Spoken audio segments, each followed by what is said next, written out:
ወገኖቼ ለዚህ ነው እንኳን እኔና እናንተ ሥጋውን የቆረሰልን እንኳን እኔና እናንተ ደሙን ያፈሰሰልን እንኳን እኔና እናንተ በሥጋውና በደሙ የተዋሃደ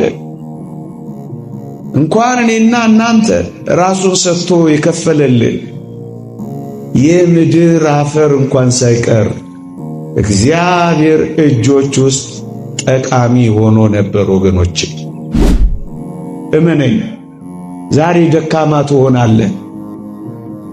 የእግዚአብሔር እጆች ከነኩ በኋላ የእግዚአብሔር ጣቶች ከሰሩ በኋላ ግን እንደ አጥንት ትበረታለህ። ዛሬ በአንዳንድ ምናምንቴ ሕይወት ውስጥ ተጥለህ ሊሆን ይችላል። ደስ የማያሰኙ ነገሮች እየረገጡ ሊሆን ይችላል። ግን እመነኝ፣ እንደምንም ብለህ እግዚአብሔር እጅ ላይ በንስሐ እግዚአብሔር እጅ ላይ እረፍ እንጂ ወድቀህ አትቀርም። ያቆምሃል፣ የምትጠቅም ያደርግሃል። ነፍሳችን ካንተ በቀር በሌላ የምታርፍበት የለም እንዳለው ሌላ ላይ ካረፍክ አትጠቅምም። ሱስ ውስጥ ካረፍክ አትጠቅምም። እግዚአብሔር እጆች ላይ ካረፍክ ግን ጠቃሚ። ለምን አፈር አትሆንም? እንግዲህ የመጨረሻው ከአፈር ያነሰ ምን አለ? አይሸጥም፣ ዝም ብሎ ይደፋል። ለምን ዋጋ የሌለህ ምናምንቴ እንኳን የምትቆጠር ለምን አትሆንም? እግዚአብሔር ጠቃሚ ሊያደርግህ ይችላል።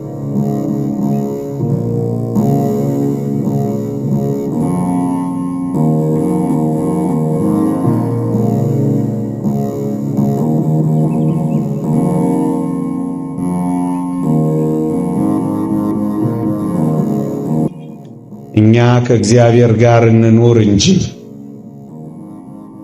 እግዚአብሔር ከእኛ ጋር እንዲሆን እኛ ጨክነን እንፍቀድ እንጂ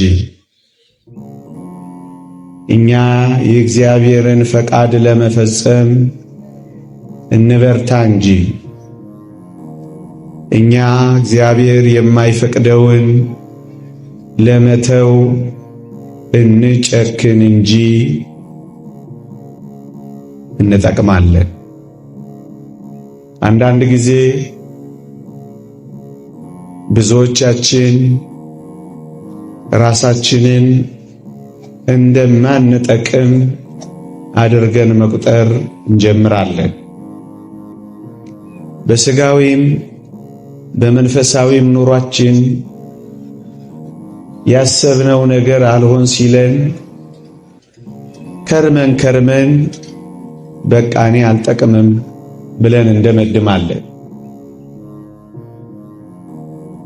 የማንጠቅም ሰዎች እንደሆነ አድርገን መቁጠር እንጀምራለን። ግን ወገኖቼ እንጠቅማለን ብለን መመካከር የሚያሻን ይመስለኛል። ብዙዎች አንጠቅምም ብለን ስለምናስብ የማይጠቅም ቦታ፣ በማይጠቅም ማንነት፣ በማይጠቅም ሕይወት ውስጥ እንገባለን።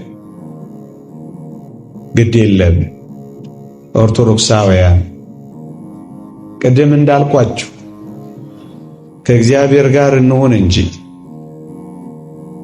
ኃይለኛውን እግዚአብሔር እንጠጋ እንጂ ራሳችንን በእግዚአብሔር እጆች ላይ እናሳርፍ እንጂ እመኑኝ፣ ማንም እንሆን ማን እንጠቅማለን።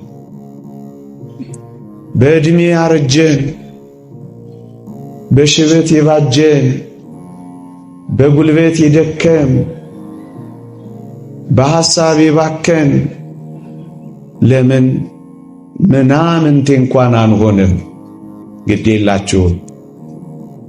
እግዚአብሔር ማንንም ምንንም ጠቃሚ አድርጎ መቀየር ይችልበታል። ጥቂት ነጥቦችን ላስታውሳችሁ ይህን እውነታ እንድንረዳ። ታስታውሳላችሁ? አፈር ምን ይጠቅማል ብላችሁ ታስቡ ነበር? እኔና እናንተ የተፈጠርንበት አፈር እግዚአብሔር እጅ ከመግባቱ በፊትና እግዚአብሔር እጅ ላይ ካረፈ በኋላ ልዩነቱን አስተውላችሁ አታውቁ? በእግዚአብሔር እጆች ሳይዳሰስ በፊት አፈር ምን ይጠቅም ነበር? አፈር ምን ይሰራበት ነበር? አፈር ምን ጠንካራ ነገር ያወጣ ነበር? አፈርንስ እንደዚህ ይሆናል ብሎ ማን ያስተዋለው ሰው ነበር? ወገኖቼ እግዚአብሔር እጆች ውስጥ ገባ አፈር። እኔና እናንተን የመሰለ እጅግ ውብ ፍጥረት እግዚአብሔር እጅ ውስጥ ተሰራ። የማይጠቅም የነበረው አፈር እንዴት ጠቃሚ ሆኖ እንደተቀየረ ተመልከቱ። ደካማው አፈር በረታ። እዚህ ግባ ማይባለው አፈር ውብ አድርጎ ሰው የሚገኝበት ምንጭ ሆነ። ወገኖቼ ለዚህ ነው እንኳን እኔና እናንተ ሥጋውን ይቆረሰልን፣ እንኳን እኔና እናንተ ደሙን ያፈሰሰልን፣ እንኳን እኔና እናንተ በሥጋውና በደሙ የተዋሃደ፣ እንኳን እኔና እናንተ ራሱን ሰጥቶ የከፈለልን የምድር አፈር እንኳን ሳይቀር እግዚአብሔር እጆች ውስጥ ጠቃሚ ሆኖ ነበር። ወዳጆቼ ለምን ዛሬ እንደ አፈር ምንም የማንቆጠር ልንሆን ለምን አንችልም? አፈርን ማን ያስታውሰዋል? የረገጣችሁትን አፈር ትዝ ይላችኋል? ለምን ከሰው ትዝታ አትጠፋ? ለምን ከሰው ሕሊና አትርቅም? ለምን ቁም ነገር የማይሰራብህ እንደሆን ለምን አይሰማህም? የኔና የናንተ ስድብ እንኳን አፈር አይደል እንዴ? ለምን የስድብ ያክል የተጣላሉንም? ወገኖቼ አፈር እግዚአብሔር እጆች ውስጥ እንደዚህ አይነት ተስፋ ከነበረው የተወደዳችሁ ክርስቲያኖች እኔና እናንተ ሕይወታችን በፈቃዳችን በእግዚአብሔር እጆች ውስጥ ካሳረፍን ምን አይነት ውብ አድርጎ እንደገና ሊሰራን ይችል ይሆን? የተወደዳችሁ ክርስቲያኖች ነፍሳችን አሁን ካለችበት የበለጠ ውብ ትሆናለች። ማንነታችን ከደካምነት ብርቱ ይሆናል። ወገኖቼ አፈር ጠንካራ የነበረውን አጥንት ያስገኛል ብላችሁ ታስባላችሁ? ዛሬ ልፍስፍሶች፣ ዛሬ ደካሞች፣ ዛሬ ጉልበት የሌለን መናኞች እንደሆነ ሊሰማን ይችላል። ግድ የላችሁም። ይሄ ጠንካራ አጥንት የተገኘው ከአፈር መሆኑን ግን አትርሱት ወገኖቼ። ወደ እግዚአብሔር እጆች ላይ ና። በእግዚአብሔር እጆች ላይ ለመሰራት ፍቀድ። የእግዚአብሔር እጆች እንዲያበጃጁህ ራስን በእጆቹ ላይ አሳርፍ። እመነኝ፣ ዛሬ ደካማ ትሆናለህ። የእግዚአብሔር እጆች ከነኩ በኋላ፣ የእግዚአብሔር ጣቶች ከሰሩ በኋላ ግን እንደ አጥንት ትበረታለህ። ዛሬ እንደ አፈር የተበተንክ ልትሆን ትችላለህ። የመጣ የሄደው የሚረግጥህ መናኛ ልትሆን ትችላለህ። እግዚአብሔር እጆች ላይ ካረፍክ ግን ማን ይረግጥሃል? መሬት ላይ አትበተንም። እንደ ሰው የምትቆም ነው የምትሆነው። የተበተነው አፈር እኮ ነው የቆመው ወዳጄ።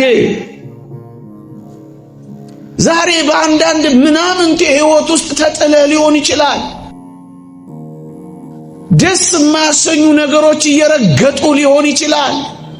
ግን እመነኝ፣ እንደምንም ብለህ እግዚአብሔር እጅ ላይ በንስሐ እግዚአብሔር እጅ ላይ እረፍ እንጂ ወድቀህ አትቀርም። ያቆመሃል፣ የምትጠቀም ያደርግሃል። ወገኖቼ ከአፈር እኮ ነው የኔና የናንተ ሰውነት።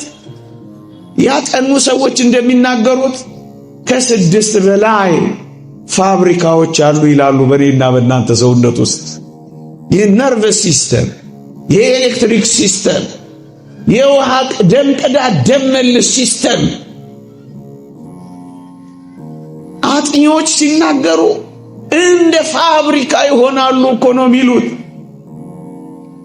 የእግዚአብሔር እጆች ሲነካኩ፣ የእግዚአብሔር እጆች እንዲሰሩ ከፈቀድ ድቃቂው አፈር ይህን ያህል ምስጢር አለው ወገኖቼ። ለምንድን ነው የማንጠቅም እንደሆነ የምትቆጥሩት? ይሄ አፈር በእግዚአብሔር እጆች ውስጥ እንዲህ የሚጠቅም ከነበር እኔና እናንተ እኮ ከአፈር በላይ ሆነናል። ታስበው ዘንድ ሰው ምንድነው? ትጎበኘው ዘንድ ሰው ምንድነው የተባለው? ፍጥረትን ሁሉ ያስደነቅን እኮ ነን ሰው። ታዲያ አፈር እንደዚህ የሚጠቅም ከሆነ እኔ አልጠቅምም ስትል ማፈር የለብህም። ይልቅ እግዚአብሔር እጆች ላይ በሙሉ ልብ ለማረፍ ተዘጋጅ። አውግስጢኖስ እንዳለው ነፍሳችን ካንተ በቀር በሌላ የምታርፍበት የለም እንዳለው፣ ሌላ ላይ ካረፍክ አትጠቅምም። ሱስ ውስጥ ካረፍክ አትጠቅምም። እግዚአብሔር እጆች ላይ ካረፍክ ግን ጠቃሚ። ለምን አፈር አትሆንም? እንግዲህ የመጨረሻው ከአፈር ያነሰ ምን አለ? አይሸጥም፣ ዝም ብሎ ይደፋል። ለምን ዋጋ የሌለህ ምናምንቴ እንኳን የምትቆጠር ለምን አትሆንም? እግዚአብሔር ጠቃሚ ሊያደርግህ ይችላል። አፈር እንኳን እንዴት ተስፋችን ነው ወገኖች። አፈርን ብቻ አይደለም ምዕመናን፣ እንደው ከጥጉ ልነሳ ብዬ እጅግ መራር የሆነውን ነገር እንኳን ላንሳላችሁ ወገኖቼ። ሞት ይጠቅማል ብላችሁ አስባችሁ ታውቃላችሁ? እግዚአብሔር በሰው ልጆች ላይ ሞትን ትሞታላችሁ ብሎ የፈረደው ሞት እንኳን ማን ጠቃሚ ነው ብሎ ያስበዋል ወገኔ? እንደዚህ ያስባችሁ ታውቃላችሁ? እግዚአብሔር ሞትን እንኳን ሳይቀር የሚጠቅም አድርጎ ይቀይረዋል ብለህ ታስባለህ? ፍርድህን ለሕይወት አድርጎ ይቀይረዋል። ሞት እንኳን ሳይቀር የእግዚአብሔር ጭካኔ ነው ብለህ ትገምታለህ? ንጉሥ አጋግ እንደተናገረው ሞት እንዴት መሪር ነው እንዳለው፣ መራር የሚባለው ይሄ ሞት ጣፋጭ የሚባል ሕይወት እንዳለው ታውቃለህ? ለምን ዛሬ መራራ ለምን አትሆንም? እንዳትረሳ እግዚአብሔር ከመራራ ውስጥ የጣፈጠ ማውጣት ይችልበታል። እግዚአብሔር ነዋ። በሞት ውስጥ ሕይወት የሰጠው እግዚአብሔር ነው። በመራራ ውስጥ ጣፋጭ ትንሣኤን የሠራው እግዚአብሔር ነው። ለምን የሞት ያክል የመረረ ማንነት እንኳን ለምን አይኖረንም? ብቻ እግዚአብሔር ከተናገረ ለጥቅም አድርጎ ስለሚቀይረው መራራ እንኳን ብትሆን ጣፋጭ ያደርጋል።